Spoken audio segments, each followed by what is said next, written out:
Hello everyone, কি করছো তোমরা সবাই? দেখো বন্ধুরা, তোমাদের কাছে বলেছিলাম আজকে একটা নতুন রেসিপি রান্না করেছি। অবশ্যই তোমাদের কাছে নতুন না, আমার কাছেই নতুন। আমি এই প্রথম করলাম এই রান্নাটা।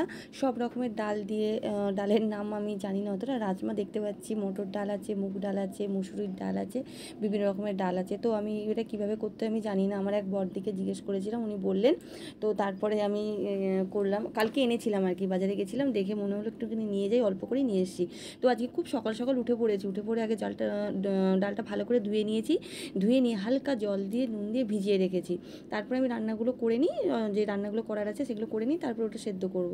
তো যাই হোক, সেই কথার মতন করেছি। আর দিদি আমাকে যেভাবে যেভাবে বলে দিয়েছিল, আমি ওই তরকার ডাল একটু বেশি করে নিয়ে এসেছি। আর এই দেখো পাশে নুনটা দিয়ে একটুখানি করে রাখবো, মানে নুন নিতে ভুলে গেছিলাম আর কি। আর পাশে নুনটা ঢালা হয়নি, আমি আলাদা একটা জায়গায় নুন ঢেলে রাখি আর কি। যেহেতু রান্নাঘরে এটা জারটা রাখি, তো তেল চিটানি হয়ে যাবে বলে আলাদা একটা জারে রেখে দিই নুন। সেইখান থেকে আবার যখন বানানো শেষ হয়ে যায় আবার ঢেলে নিই। তো যেই যথারীতি আমি ঢেলে রাখলাম। আর আমাকে যেটা বলছিলাম, আমার দিদি যেভাবে বলেছিল সেভাবেই করেছি। তরকার ডাল নিয়ে এসেছি।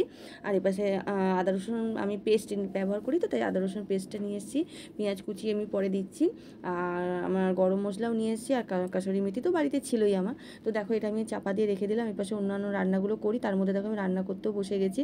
আজকে ছেলের বায়না হচ্ছে, মা পোলাও খাবো। এবার পোলাওর তো চাল নেই, তো বাড়িতে গোবিন্দভোগ আছে, তো গোবিন্দভোগেরই পোলাও করে দিয়েছি। কিন্তু দুঃখের বিষয় জানো তো, কিরকম ঘাটা ঘাটা হয়ে গেছে। এত খারাপ লাগছে না, রান্না করতে গিয়ে যদি এইরকম রান্না হয়ে যায়, কাউকে যদি দিতে হয় কীরকম লাগে, সে নিজের বলো আর বাইরের লোকের বলো। তো ছেলে উঠে পড়েছে তার মধ্যে, সোমনাথ বলো ও কিছু হবে না, কী হয়েছে, তবু তো করেছো। আর এর পাশে দেখো পেঁয়াজ করে কেটে রেখেছি ডালটার জন্য, তরকার ডাল করবো যে। আর এর পাশে আদা রসুন পেস্ট, গরম মশলা, আর কাসুরি মেথি তো বাড়িতে ছিল বললাম। আর এই পাশে দেখো আমি আলাদা করে কড়া থেকে তুলে রাখছি গোবিন্দভোগকে খুব নর্মালভাবেই করেছি, গোটা গরম মশলা আর অল্প ঘি দিয়ে। বাড়িতে কাজু কিশমিশ নেই, তো তাই সেভাবে অতটা করতে পারিনি, তো মানে ভুলে গেছি আর কি আনতে কালকে। আর এপাশে দেখো আলুর দম, কষা কষা আলুর দম করছি। আর আমি একটু খিটখিটে আছি, ঠিক আছে, রান্না করতে করতে 10 বার এরকম মুছবো আমি, তোমরা কিছু মাইন্ড করো না কেমন। আর আলুর দম কষা কষা করবো বলতে গিয়ে আলুর দমের মধ্যে জল দিয়ে দিয়েছি, জানো তো, মানে আলুটা সেদ্ধ করে কষা কষা করেছি।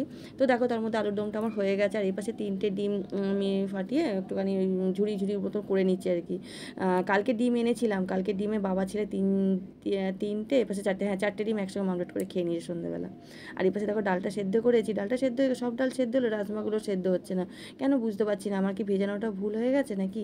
আর এই পাশে ময়দা মেখে নিয়েছি, দেখো মাখিয়ে করে রেখে দিয়েছি, বেলবো।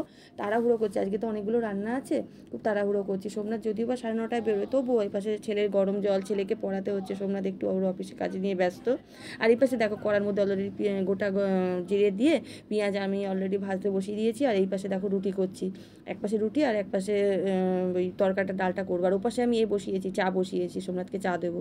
আর তার মধ্যে আবার ছেলেকেও পড়াচ্ছি। আর এর মধ্যে দেখো আদা রসুন পেস্টটা দিয়ে দিয়েছি, নুন হলুদ পরিমাণ মতন, হালকা চিনি দিয়েছি, আর কালারিং লঙ্কার গুঁড়ো নেই, ঝাল লঙ্কার গুঁড়ো দিয়েছি। আর এর পাশে রুটিটা ভাজি, আমি হাতে করেই ভাজি, কিছু মনে করো না তোমরা। তো এই তো আমার সকালবেলা রান্না। আর এর পাশে মেঘ করে এসছে, আর ওপাশে ঝুটুনও ডেকে যাচ্ছে, কোন দিকে যাই বলো তো আমি।